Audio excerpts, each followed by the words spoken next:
সাজেকে যাওয়ার শেষ ধাপটায় আমরা অপেক্ষা করছি।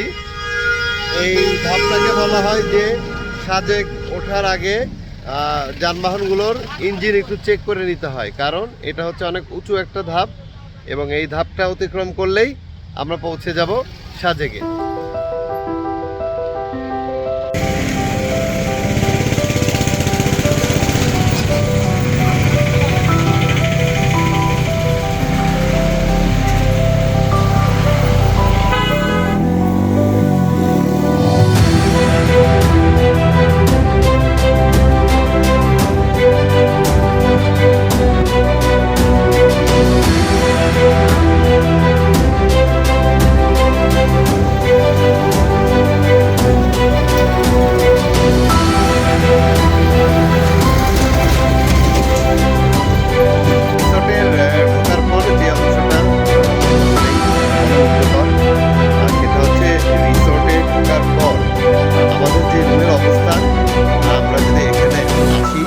তাহলে দেখা যায় খুব সুন্দর একটা ভিউ এবং রুমের সাথে একটা বারান্দায় দোলনার ব্যবস্থা আছে।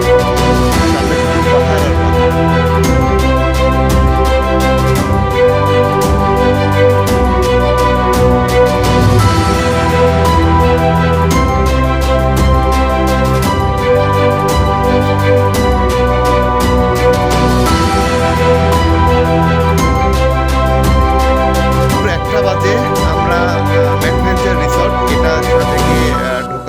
শুরুতেই একটা রিসর্ট, অ্যাডভেঞ্চার রিসর্টে আমরা চেক ইন করলাম। এখন আমাদের পরবর্তী কাজ হচ্ছে একটু ফ্রেশ হয়ে দুপুরে খাওয়া দাওয়া করা এবং তারপর সাজেকের অন্যান্য যে অংশগুলো আছে সেগুলো দেখতে যাওয়া। এখানে রিসর্টের যে বৈশিষ্ট্যটা আসলে না বললেই না, সেটা হচ্ছে মেঘালয় ভিউ রিসর্ট এবং রুমটা অনেক সুন্দর পরিপাটি। রুমের সামনে সুন্দর একটা দোলনা আছে, যে দোলনায় অলরেডি আলিজি এবং তার মা দোল খাচ্ছে।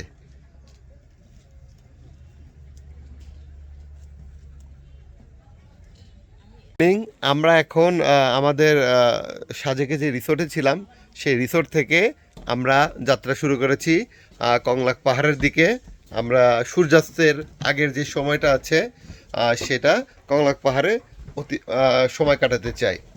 আমার সাথে আছে আলিজে যা আমরা রাস্তা দেখাও আমাদেরকে।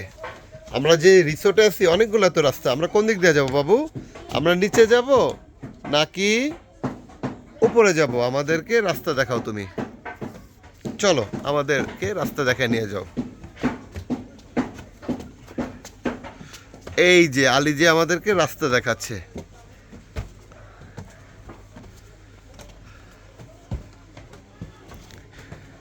রিসোর্টের ঢোকার পথে এখানে একটা ম্যাডভেঞ্চার 3 গোয়েন্দা।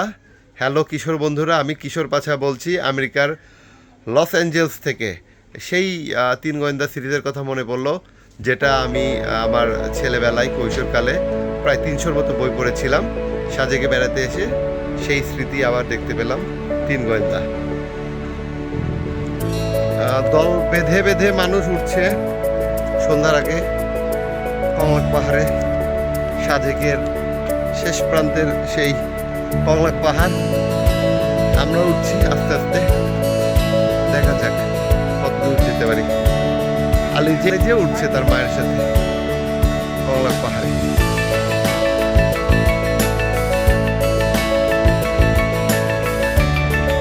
কংলাক পাহাড়ের উপরে বিকেল। আমরা ইতিমধ্যে কংলাক পাহাড়ে উঠেছি। আমার মেয়ে, সেও খুব সাহসিকতার সাথে কংলাক পাহাড়ের উপরে উঠেছে। আলিজে, তুমি এখন কি রেস্ট নিচ্ছ কংলাক পাহাড়ের উপরে উঠে? আলিজে প্রথম ছোট বাচ্চা হিসেবে কংলাক পাহাড়ে ওঠার রেকর্ড করে ফেলেছে। তোমার এই রেকর্ড করার পর অনুভূতি কেমন? তুমি প্রথম বাংলাদেশের ছোট বাচ্চা যে কংলাক পাহাড়ে উঠছো। অনেক মজা না?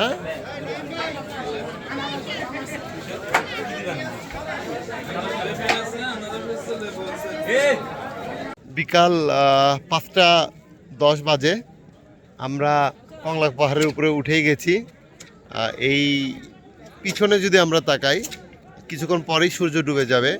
এই সময়ের ভিউটা অনেক সুন্দর এবং এই ভিউটা দেখার জন্য অসংখ্য মানুষ চলে আসছে এই সময়ে কংলাক পাহাড়ের উপরে। তবে মেইন সানসেট পয়েন্ট সেটার দিকে যদি আমরা তাকাই, অসংখ্য মানুষের ভিড় এবং সবাই ছবি তুলতে ব্যস্ত।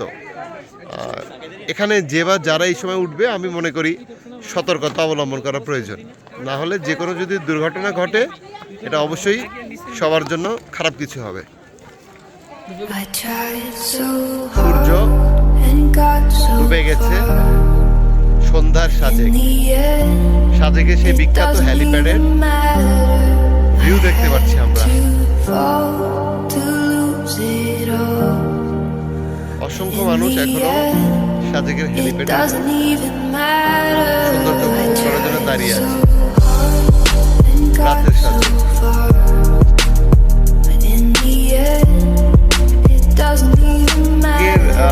এন্ট্রি পয়েন্ট খ্যাত যে জায়গাটা স্টোন গার্ডেন, সেখানে দাঁড়িয়ে আছি এখন আমি রাত প্রায় 8টার কাছাকাছি।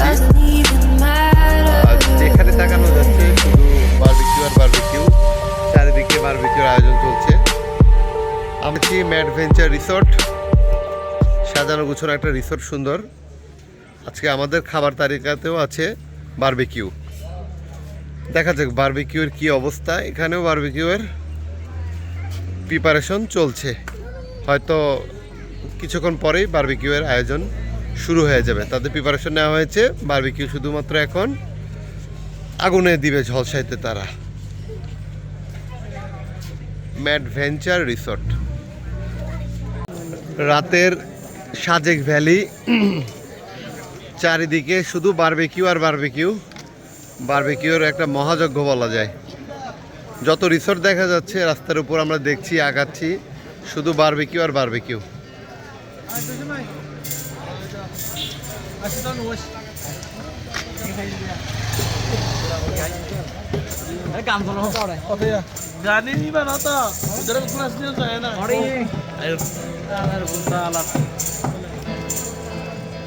মন্টানা রেস্টুরেন্টের সামনে বারবিকিউর সাথে গানেরও আয়োজন, দারুণ।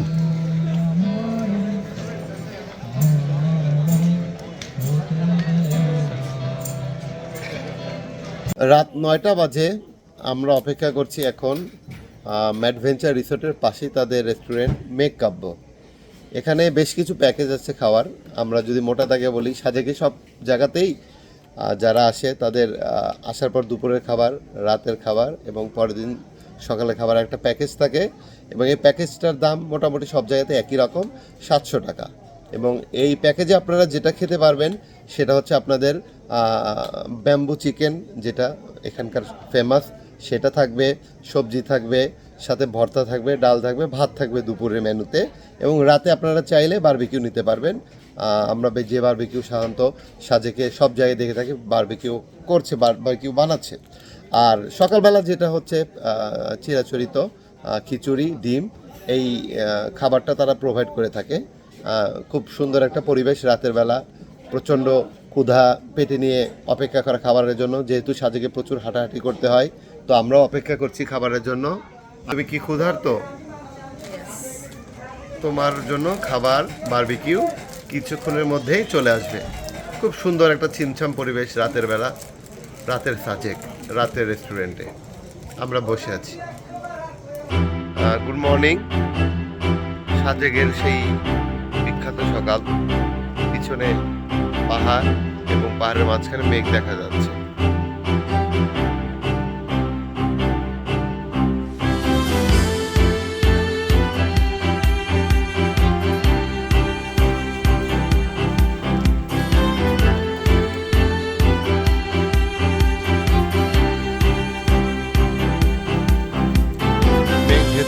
সূর্য উঠছে ধীরে ধীরে এবং এই দৃশ্যটা চমৎকার।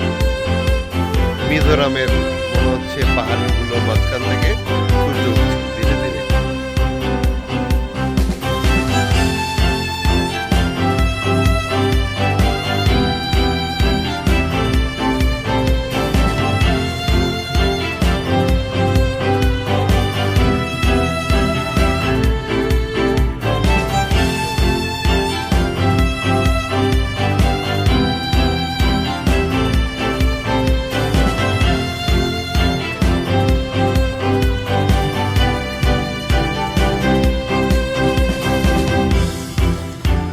সাজেকের সেই বিখ্যাত সূর্য ওঠার দৃশ্য দেখা যাচ্ছে পিছনে। সূর্য উঠছে, মনে হচ্ছে যে মিজোরামের পিছনে যে পাহাড়গুলো আছে ওই পাহাড়গুলো পিছন থেকে সূর্য উঠছে। পিছনে মেঘের পরিমাণ এখন ধীরে ধীরে কমে যাচ্ছে এবং খুব চমৎকার একটা সকাল আমরা শুরু করলাম সাজেকে।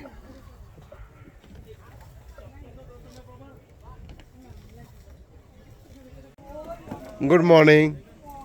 শীতের সকালে আলিজে দোল খাচ্ছে, সাজেকের বারান্দায় দোল খাচ্ছে। আলিজে হাই।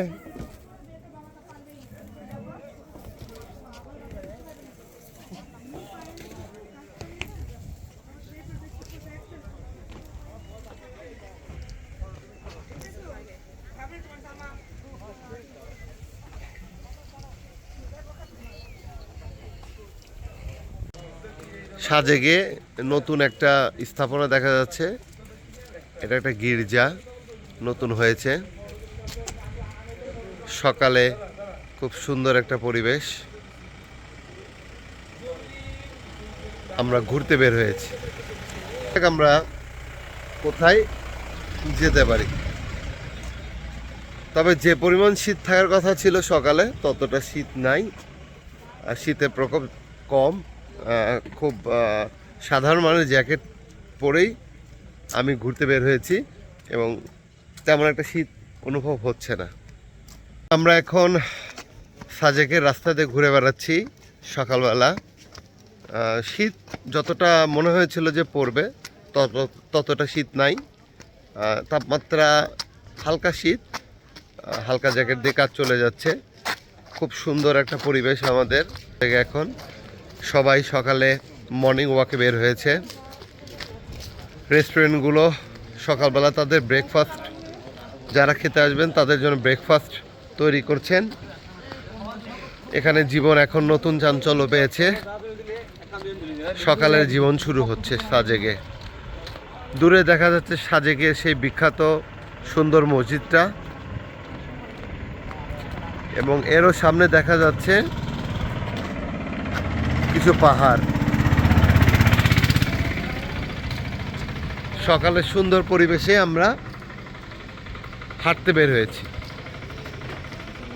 আমরা এখন হেঁটে হেঁটে যাচ্ছি লুসাই গ্রাম। লুসাই গ্রামের দিকে। সাজেকের এই লুসাই গ্রাম নাকি দেখতে খুব সুন্দর। গতকাল রাত হওয়ার কারণে আমরা লুসাই গ্রামে যেতে পারিনি। আজকে সকালে সেই লুসাই গ্রামের দিকে যাচ্ছি।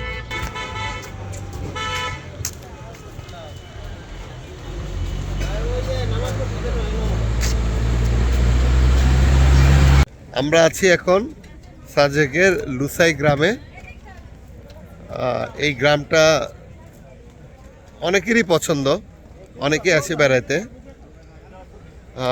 সিঁড়ি গ্রামে ঢোকার জন্য 30 টাকার টিকিট কেটে আমরা এই গ্রামের সিঁড়ি দিয়ে এগিয়ে যাচ্ছি।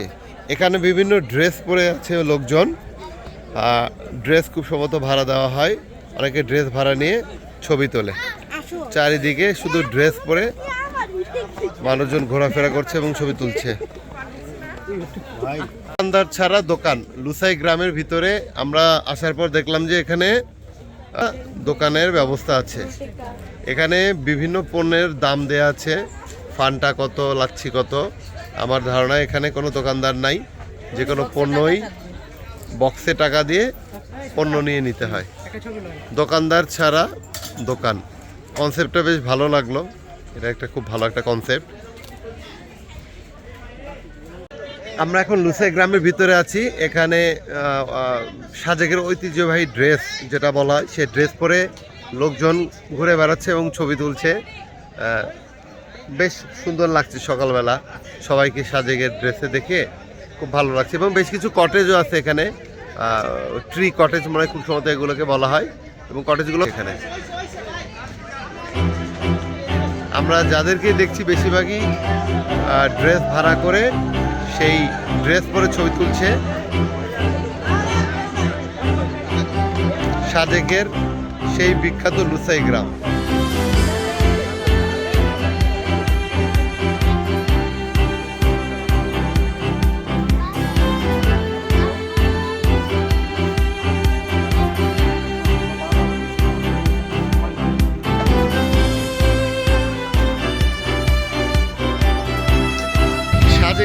শেষ।